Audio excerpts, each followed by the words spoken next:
नमस्कार, मैं हूं प्रवीण गौतम। दोस्तों, वीडियो में इस बात का विश्लेषण करेंगे कि जीएसटी रिफॉर्म का क्रेडिट आखिरकार कांग्रेस वाले राहुल गांधी को क्यों दे रहे हैं।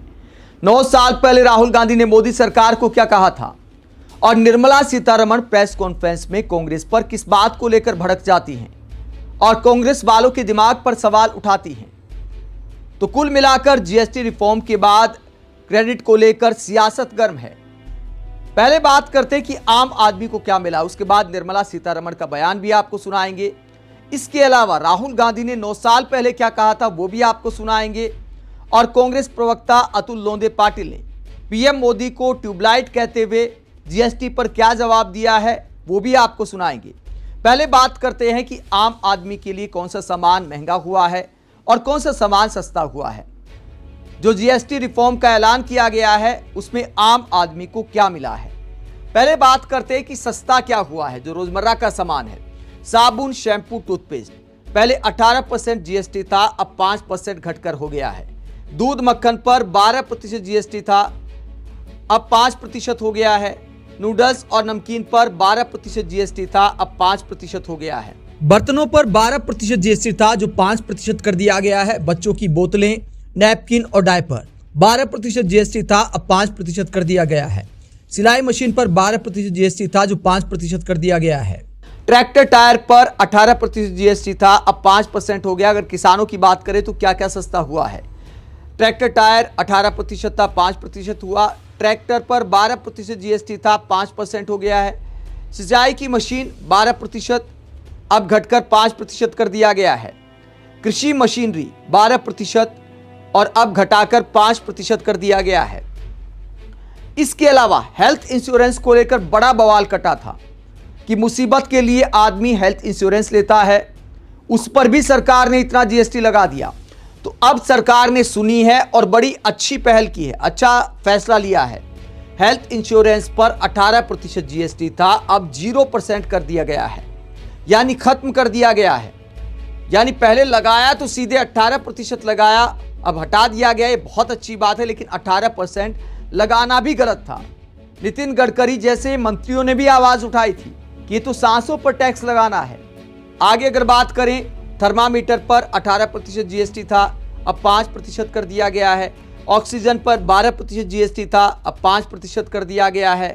हालांकि मेरा मानना है कि ऑक्सीजन पर तो नहीं होना चाहिए, मजबूरी में ही जरूरत पड़ती है ऑक्सीजन की। डायग्नोस्टिक किट पर 12% जीएसटी था, 5% कर दिया गया है। वहीं ऑटोमोबाइल सेक्टर की बात करें तो छोटी कारों पर 28% जीएसटी था, जो 18% कर दिया गया है। बड़ी राहत मिल सकती है जो छोटी कारों का इस्तेमाल करते हैं। वहीं शिक्षा के क्षेत्र की बात करें तो बच्चों की पढ़ाई का सामान सस्ता होने जा रहा है।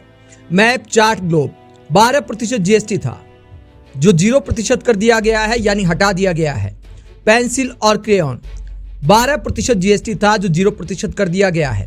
एक्सरसाइज बुक पर भी 5% जीएसटी था, जो 0% कर दिया गया है। कि पढ़ाई लिखाई पर जीएसटी हटाने का फैसला किया है। जो मुख्य चीजें हैं उन पर ये जो जीएसटी हटाने का फैसला किया गया है, तो बच्चों की पढ़ाई पर तो कोई जीएसटी होना ही नहीं चाहिए। इलेक्ट्रॉनिक डिवाइस की बात करें, एयर कंडीशनर पर 28% जीएसटी था, जो 18% कर दिया गया है। 32 इंच से बड़े टीवी पर 28% जीएसटी था, जो 18% कर दिया गया है। वॉशिंग मशीन पर भी 28% से 18% कर दिया गया है। तो आम आदमी को निश्चित तौर पर इन जीएसटी रिफॉर्म्स का बहुत बड़ा फायदा होने वाला है। जो रोजमर्रा की जरूरतें हैं उनमें बहुत सारा सामान सस्ता किया गया है, इस बात में कोई दो राय नहीं है। इस फैसले का सबको स्वागत करना चाहिए। महंगा क्या हुआ है? पान मसाला और तंबाकू उत्पाद 28% जीएसटी था, अब बढ़ाकर 40% कर दिया गया है। एडिशनल शुगर उत्पाद 28% था, बढ़ाकर 40% कर दिया गया है। 350 सीसी से ज्यादा इंजन वाली मोटरसाइकिल पर 28% जीएसटी था, अब बढ़ाकर 40% कर दिया गया है। यानी महंगी बाइक और ज्यादा महंगी होने जा रही हैं। एयरक्राफ्ट, याट और लग्जरी कारें 28% जीएसटी था, 40% कर दिया गया है। रिवॉल्वर और पिस्तौल 28% जीएसटी था, 40% कर दिया गया है। इनमें ज्यादातर सामान आम आदमी इस्तेमाल नहीं करता है। हालांकि पान मसाला और तंबाकू उत्पाद को लेकर बहस हो सकती है, उसे आम आदमी भी इस्तेमाल करता है, गरीब आदमी भी इस्तेमाल करता है। तो क्या सरकार ने इस सोच के साथ इन्हें महंगा किया है कि अगर महंगा किया जाएगा तो आम आदमी कम खरीदेगा, या इन पर कमाई बढ़ाने की सोच है, ये बहस का विषय हो सकता है। क्योंकि महंगा करने के बावजूद गरीब आदमी गुटखा नहीं खाएगा, तंबाकू नहीं खाएगा, इस बात की कोई गारंटी नहीं है। हालांकि तंबाकू और गुटखा खाना सेहत के लिए खतरनाक है, पैसे की बर्बादी है।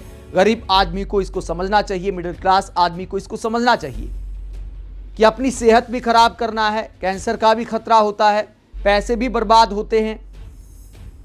तो ऐसे में तंबाकू उत्पादों को लेकर सरकार को जागरूकता अभियान भी और ज्यादा तेज करने चाहिए। औपचारिकता वाले विज्ञापन से काम नहीं चलेगा। लेकिन हकीकत यह है कि इन उत्पादों को कंज्यूम करने वाली ज्यादातर आबादी गरीब और मिडिल क्लास है। तो गुटखा वगैरह महंगा होने जा रहा है, तो गुटखा के जो शौकीन हैं उनको झटका जरूर लगा है। अब बात करते हैं कि निर्मला सीतारमण ने कांग्रेस को क्या सुनाया। जब यह खबर सामने आई कि कांग्रेस जो है कई मुद्दों पर विरोध कर रही है, राहुल गांधी को क्रेडिट दिया जा रहा है कि राहुल गांधी ने 9 साल पहले कहा था, तो निर्मला सीतारमण ने क्या कहा कांग्रेस पर सवाल उठाते हुए कि कांग्रेस इसे लागू क्यों नहीं कर पाई। निर्मला सीतारमण ने क्या कहा, मुझे यह समझ नहीं आ रहा है। अपने समय में तो कांग्रेस पार्टी जीएसटी को लागू करना असंभव मान रही थी, क्योंकि राज्यों का केंद्र सरकार के ऊपर ट्रस्ट नहीं था। राज्यों को भरोसा ही नहीं था कि यूपीए सरकार उन्हें होने वाले रेवेन्यू की भरपाई कर पाएगी या नहीं कर पाएगी, इसीलिए वो लागू नहीं कर पाए। हमने मोदी जी के नेतृत्व में जीएसटी को लागू भी किया, सेकंड जनरेशन रिफॉर्म्स भी लेकर आ रहे हैं, जिससे जनता को राहत मिले उनके डे टू डे आइटम के ऊपर। इसके अलावा लघु उद्योगों को भी फायदा मिले। कांग्रेस पार्टी के बारे में मैं क्या शब्द इस्तेमाल करूं, वो अपने माइंड को तैयार करें कि विरोध करना है या इस मुद्दे पर समर्थन करना है। अच्छे विषय पर समर्थन देने में कोई बुराई नहीं है। तो कांग्रेस वालों के दिमाग पर सवाल उठाती है निर्मला सीतारमण और दावा करते हैं कि कांग्रेस इसे लागू नहीं कर पाई क्योंकि उनके अंदर भरोसा नहीं था, उनके ऊपर किसी को भरोसा नहीं था। लेकिन किसको भरोसा नहीं था, किसने लागू नहीं होने दिया? उस वक्त गुजरात के मुख्यमंत्री नरेंद्र मोदी ने भारी विरोध किया था, कहा था कि राज्यों को भारी नुकसान हो जाएगा। बीजेपी ने जबरदस्त हंगामा किया था। उसके बाद बिल को स्थायी समिति को भेजना पड़ा संसद की। उसके बाद चुनाव आ गए, तो बीजेपी की वजह से जीएसटी मनमोहन सरकार में लागू नहीं हो पाई। उसके बाद जिस जीएसटी का बीजेपी ने विरोध किया, मोदी सरकार आई तो उसे लागू कर दिया। आज राज्यों के भरोसे की जहां तक बात है, पंजाब बाढ़ में फंसा है। अभी भगवंत मान अपने जीएसटी का हिस्सा मांग रहे कि भैया हमारे हिस्से का पैसा भेज दो, मुसीबत में लोगों के काम आएगा। बंगाल हो, तमिलनाडु हो, तमाम राज्यों के मुख्यमंत्री शिकायत करते हैं कि हमारा पैसा रोक कर रखते हैं। तो क्या राज्यों को भरोसा अब भी है, ये सवाल उठता है। और निर्मला सीतारमण विजन पर सवाल उठा रही कांग्रेस की। सेकंड जनरेशन रिफॉर्म्स इन्हें बताया जा रहा है। उसकी बात तो राहुल गांधी ने 2016 में कर दी थी, यानी 9 साल पहले। 9 साल पहले राहुल गांधी का जो विजन था, आज मोदी सरकार उसे इंप्लीमेंट कर रही है। 9 साल पहले राहुल गांधी ने क्या ट्वीट किया था? राहुल गांधी का ट्वीट आपको दिखाते कि 9 साल पहले राहुल गांधी ने जीएसटी को लेकर क्या कहा था। ये ट्वीट आप देख सकते हैं, 18 अक्टूबर 2016 का ये ट्वीट है, जिसमें राहुल गांधी ने कहा था कि चूंकि जीएसटी काउंसिल की बैठक शुरू होने जा रही है, तो मैं आज ये कहना चाहता हूं कि इस बात पर जोर दिया जाए कि 18% कैप होनी चाहिए, मतलब अधिकतम 18% जीएसटी होनी चाहिए, इससे ऊपर नहीं होनी चाहिए, कैप लगा देनी चाहिए ताकि हर किसी को इसका फायदा मिल सके, आम आदमी पर जीएसटी बोझ ना बने। तो जो बात 9 साल पहले राहुल गांधी ने कही थी, वो बात अब मोदी सरकार ने इंप्लीमेंट की है। और राहुल गांधी और कांग्रेस के दिमाग पर वित्त मंत्री सवाल उठा रही हैं, गुस्सा जता रही हैं कि कांग्रेस आखिरकार चाहती क्या है। अब इसे लेकर कांग्रेस वाले भी जवाब दे रहे हैं। कांग्रेस प्रवक्ता अतुल लोंदे पाटिल ने वीडियो जारी करते हुए क्या कहा? अतुल लोंदे पाटिल ने कहा कि मोदी जी कहीं ट्यूबलाइट तो नहीं हो आप। 8 साल लगे आपको समझने में, गलत जीएसटी लागू कर दिया था, दूध दही पेंसिल किताब पर जीएसटी लगाया, आज खुद ही माफ कर दिया। ये मास्टर स्ट्रोक नहीं, मास्टर सेटबैक है आपका। क्या कहते हैं अतुल लोंदे पाटिल वीडियो जारी करते हुए, जरा सुनिए। देखिए, राहुल जी ने हर बार आगाह किया क्या सही है क्या गलत है, लेकिन मोदी जी है कि मानते नहीं है। राहुल जी ने कहा था कि हाफ बेक टैक्स है, ये आधा अधूरा, बिना अनुभव के, बिना सोच समझ के लगाया गया टैक्स है। और फिर आपने हर चीज पर टैक्स लगाया, दूध हो, पनीर हो, छाछ हो, जिसकी आपने मजम्मत की थी, आपने खिलाफत की थी। फिर आपने किताब हो, पेंसिल हो, रबर हो, कॉपी हो, इस पर भी टैक्स लगाया था, हर चीज पर टैक्स लगाया था। और इतना कठिन कर दिया था जीएसटी कि चार्टर्ड अकाउंटेंट्स को भी तकलीफ होती थी। इनपुट टैक्स में भी काफी आज भी तकलीफें है, प्रक्रियात्मक तकलीफें आज भी है। तो राहुल जी जो पहले कहते हैं वो मोदी जी को समझने में टाइम लगता है, और केवल अपने ईगो के लिए वो लोगों के हड्डी से खून चूसने का काम जीएसटी के माध्यम से उन्हें किया है। सही मायने में तो जीएसटी रेवेन्यू न्यूट्रल रेट होता है, यानी जब 19 टैक्स आपने जीएसटी में मिला दिए तो 19 टैक्स में कितना % टैक्स लगाने से आपको कितना रेवेन्यू मिलना चाहिए। अगर 19 टैक्स मिलाकर अगर 100 रुपया मिलता होगा तो कितना % टैक्स लगाने से 100 रुपया मिलेगा। मनमोहन सिंह जी के जमाने में ये 14% तय हुआ था, लेकिन मोदी जी ने उसकी काफी खिलाफत की थी। मैं जब तक हूं तब तक आधार जीएसटी नहीं आएगा।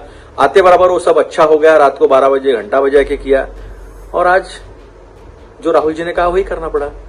आपने 12% की स्लैब हटा दी, 28% की स्लैब हटा दी, 5% और 18% पे आपको आना पड़ा। एक दिन रेवेन्यू न्यूट्रल रेट पे भी आना पड़ेगा, एक दिन इनपुट टैक्स के बारे में भी आपको सोचना पड़ेगा, एक दिन जिनका 20 लाख के अंदर टर्नओवर है और 20 लाख के ऊपर का टर्नओवर, इनके बीच में जो इनपुट टैक्स का प्रॉब्लम है ये भी आपको सॉल्व करना पड़ेगा। तो राहुल जी जो कहते हैं वो आपको बाद में समझ में आता है। कहीं ट्यूबलाइट तो नहीं हो आप। तो पीएम मोदी से सवाल कर रहे हैं कि कहीं ट्यूबलाइट तो नहीं आप। राहुल गांधी जो कहते हैं उसे बाद में लागू करते हैं, पहले पप्पू बताते हैं, फिर उन्हीं के विजन को इंप्लीमेंट किया जाता है, ये कांग्रेस वाले दावा करते हैं। और किन किन मुद्दों पर राहुल गांधी सही साबित हुए, कांग्रेस वाले बता रहे हैं कि जीएसटी पर सही साबित हुए, चाइना पर सही साबित हुए, अडानी पर सही साबित हुए, कोविड पर सही साबित हुए, कृषि कानूनों पर सही साबित हुए, यूएस टैरिफ पर सही साबित हुए, इलेक्टोरल बॉन्ड्स पर सही साबित हुए, और इसके अलावा नोटबंदी पर सही साबित हुए। तो राहुल गांधी के सही साबित होने की लिस्ट बता रहे हैं कांग्रेस समर्थक, और कहते हैं कि भैया राहुल गांधी का मजाक उड़ाना बंद करो, उन्हीं के दिमाग से आप देर से आते हो। तो कांग्रेस वाले मोदी सरकार को सुना रहे हैं, वित्त मंत्री निर्मला सीतारमण को सुना रहे हैं, पीएम मोदी को सुना रहे हैं कि जिन राहुल गांधी का आप मजाक उड़ाते हैं उन्हीं के आइडिया को कॉपी करके उसके बाद क्रेडिट लेते हैं। तो अब क्रेडिट की लड़ाई शुरू हो गई है बीजेपी और कांग्रेस में। दोस्तों एक शब्द मेरे समझ नहीं आया, हालांकि वित्त मंत्री ने जो कहा कि सेकंड जनरेशन रिफॉर्म्स, क्या पहले ये समझ नहीं आना चाहिए था कि पढ़ाई लिखाई के सामान पर जीएसटी नहीं लगाया जाता, हेल्थ इंश्योरेंस पर जीएसटी नहीं लगाना चाहिए, और भी बहुत सारे ऐसे सामान हैं जो जीवन के लिए अनिवार्य होते हैं, बुनियादी जरूरतें हैं, हमारा अधिकार हैं, उन पर भी आखिरकार जीएसटी क्यों लगाया। मतलब जख्म भी आप दो, मरहम भी आप लगाओ, और फिर कहो कि देखिए मास्टर स्ट्रोक खेल दिया। लेकिन अच्छी बात यह है कि मोदी सरकार ने इतने बड़े रिफॉर्म किए हैं, तो इसका स्वागत सबको करना चाहिए, क्योंकि आम आदमी को निश्चित तौर पर इसका फायदा होने वाला है। आप इस पूरे मुद्दे पर क्या सोचते हैं, कमेंट बॉक्स पर अपनी राय जरूर दें, साथ ही चैनल को सब्सक्राइब भी करें। नमस्कार।